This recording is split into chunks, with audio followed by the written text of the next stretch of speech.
Kapal tanker RI Gamsunoro menjadi sorotan dunia setelah berani melintasi Laut Merah yang sedang memanas akibat serangan Amerika Serikat, AS, dan Inggris terhadap kelompok Houthi Yaman.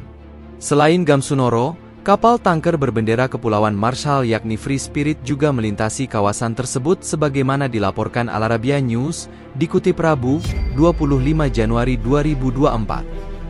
Kedua kapal tanker itu melintasi Laut Merah pada pekan lalu, sebelum serangan AS dan Inggris terhadap kelompok Houthi Yaman di kawasan tersebut.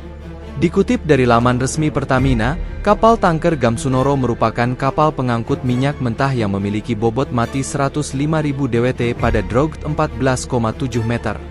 Gamsunoro merupakan kapal tanker milik Pertamina yang ke-62. Kapal ini berukuran Aframas ke-9 setelah Gebang, Geudondong, Gunung Kemala, Gede, Galunggung, Gamalama, Gamkonora, dan Gunung Geulis. Menurut Direktur Pemasaran dan Niaga PT Pertamina kala itu, Hanung Buya, kapal Gamsunoro menjadi solusi mengatasi kebutuhan transportasi minyak mentah untuk diolah di kilang guna memenuhi kebutuhan bahan bakar minyak, BBM, di tanah air. Kapal Gamsunoro memiliki desain Sumitomo DNA, Dual Market New Type Aframas, dengan rancang bangun compact design yang berkapasitas sama seperti tanker Aframas dengan dimensi lebih kecil. Desain tersebut diklaim bisa menekan biaya operasi. Selain itu juga lebih fleksibel dioperasikan di berbagai daerah.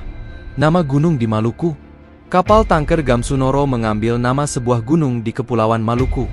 Kapal ini dikelaskan oleh Badan Klasifikasi Lloyd's Register of Shipping, LRS, dan memenuhi persyaratan internasional tentang keselamatan, keamanan, dan lindungan lingkungan. Kapal ini juga mampu beroperasi mengangkut minyak mentah di pelayaran internasional. Novasi kontrak resale pembangunan kapal Gamsunoro ini ditandatangani pada 6 Maret 2013 dengan masa pembangunan 16 bulan. Kapal ini merupakan kapal tanker terbesar milik Pertamina. Gambar persetujuan dan pengawasan pembangunan dilakukan sendiri oleh pekerja Pertamina, yaitu New Ship Projects.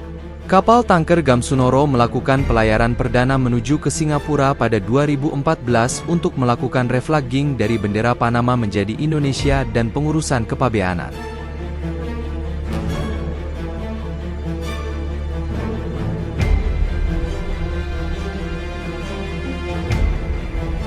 Kiamat baru gegara Laut Merah, ongkos pelayaran global meledak segini.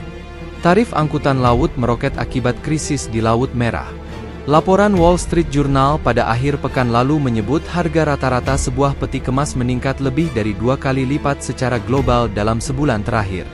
Gangguan ini disebabkan oleh serangan Houthi yang terus berlanjut terhadap kapal kargo di Laut Merah. Serangan kelompok dari Yaman tersebut menyebabkan gelombang kejutan di seluruh rantai pasokan global, penundaan pengiriman serta peningkatan biaya transportasi. Data Drewry Shipping Consultants yang berbasis di London menunjukkan bahwa rata-rata biaya pengiriman kontainer berukuran 40 kaki di seluruh dunia melonjak 23% menjadi 3.777 US dolar atau sekitar 59,3 juta rupiah hanya dalam pekan yang berakhir pada tanggal 18 Januari. Harga tersebut meningkat 2 kali lipat jumlah yang dibebankan sebulan yang lalu.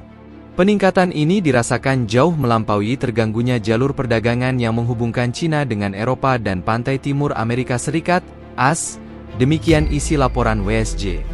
Tarif spot untuk mengirimkan kontainer dari Cina ke Los Angeles, AS telah melonjak sebesar 38% dalam seminggu selama 18 Januari menjadi 3.860 US dolar atau sekitar 60 juta rupiah. Volatilitas telah kembali, hal yang besar dalam pelayaran peti kemas internasional, kata Philip Damas, Direktur Pelaksana Drewry, seperti dikutip WSJ. Damas menjelaskan bahwa banyak perusahaan besar yang memiliki kontrak jangka panjang dengan perusahaan angkutan laut membayar biaya tambahan sebesar 20% atau lebih di luar tarif kontrak untuk mengkompensasi biaya yang lebih tinggi, seperti biaya bahan bakar dan asuransi. Meningkatnya risiko serangan di Laut Merah telah memaksa perusahaan pelayaran besar menghindari terusan Suez, yang merupakan rute tercepat untuk memindahkan kargo antara Asia dan Eropa.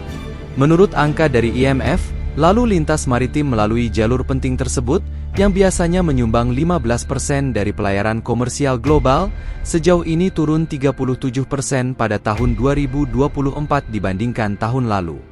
Kelompok Houthi yang berbasis di Yaman telah melakukan puluhan serangan drone dan rudal di Laut Merah sejak awal konflik Israel-Hamas pada Oktober 2023. Kelompok militan tersebut berjanji akan melanjutkan aksi mereka sampai permusuhan berakhir dan blokade Israel di Gaza dicabut.